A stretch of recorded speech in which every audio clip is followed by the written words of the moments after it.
अभी एक महिला ने अभी अपने पति को काट पीट के ड्रम में पैक कर दिया। उसका पति तो पैसे वाला था, पर पैसे वाले को काट के एक टपोरी के साथ भाग गई कि नहीं।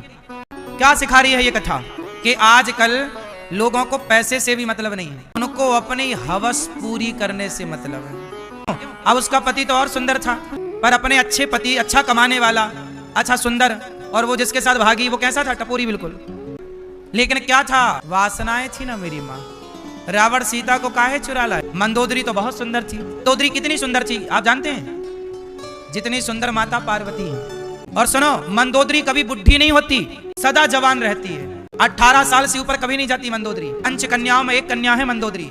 जब चाहे कुंवारी हो जाए, अपने पति से जब जब वो मिलती तो कुंवारी होकर के मिलती। मंदोदरी 5 कन्याओं में एक। 5 कन्या मतलब 5 कन्याएं हैं। एक है मंदोदरी, दूसरी है तारा, तीसरी है द्रौपदी, चौथी है कुंती और 5वीं है अहिल्या। ये 5 हैं जो जब चाहे कुंवारी हो जाए।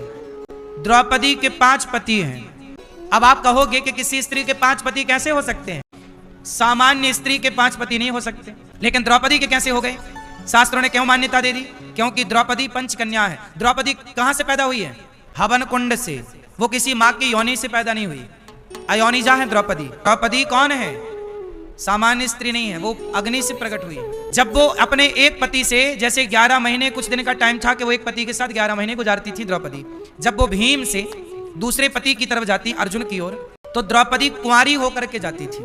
जब कुंवारी होकर जाती तो उनका दोष समाप्त हो जाता।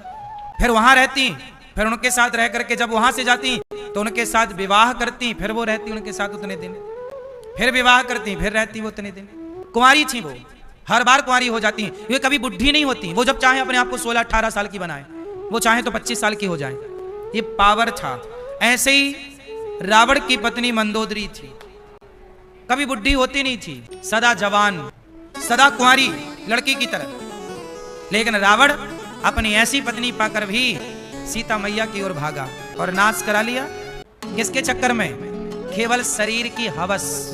तो आज रिश्तों में, आज जीवन में ये और समस्या है कि आदमी तृप्त नहीं हो रहा है, स्त्रियां तृप्त नहीं हो रही हैं। इसलिए कहता हूं, अपनी इच्छाओं को, अपनी वासनाओं को कंट्रोल, क्योंकि धर्म कहता है कि अपने पति के साथ रहकर ही जीवन गुजारना पुण्य है, धर्म है। अपने पति को, अपनी पत्नी को धोखा देना धर्म नहीं है। तुम्हारा मन कंट्रोल कब होगा, तुम दुनिया की उल्टी सीधी चीजें देखोगे, मोबाइल पर, टीवी पर गलत गलत चित्र देखोगे, तो तुम्हारा मन कंट्रोल कैसे होगा। मन को कंट्रोल करने के लिए ही सत्संग किया जाता है। सत्संगी स्त्री होगी तो कभी ना भटकेगी, संस्कारी महिला होगी कभी ना भटकेगी, संस्कारी पुरुष होगा कभी ना भटकेगा।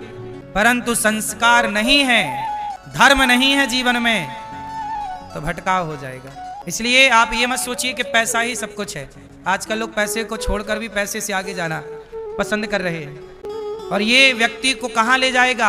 रावण के वासना ने रावण को गिरा दिया, पतित कर दिया, आज तक पुतले जलाए जा रहे हैं। मुस्कान ने किया तो मनमाना आचरण।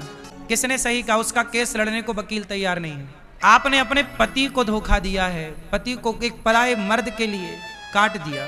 पहले के लोग कहते थे ना, स्त्री बड़ी दयावान होती है, कॉकरोच देखे तो डर जाए, बड़ी नाजुक होती है। लेकिन आज एडवांस स्त्रियां देखो, खंजर छाती में डालने में भी हिचकिचा नहीं रही। सुना कि पहला खंजर उसी ने मारा पति को। आज स्त्री कहां पहुंच गई।